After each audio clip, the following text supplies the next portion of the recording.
কাছে যে তোমার মধ্যে চলে যাওয়াই ভালো।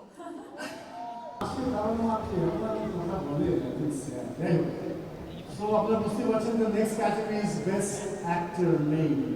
And to hand over the award, আমি মঞ্চে ডেকে নিচ্ছি মাতিন রহমান।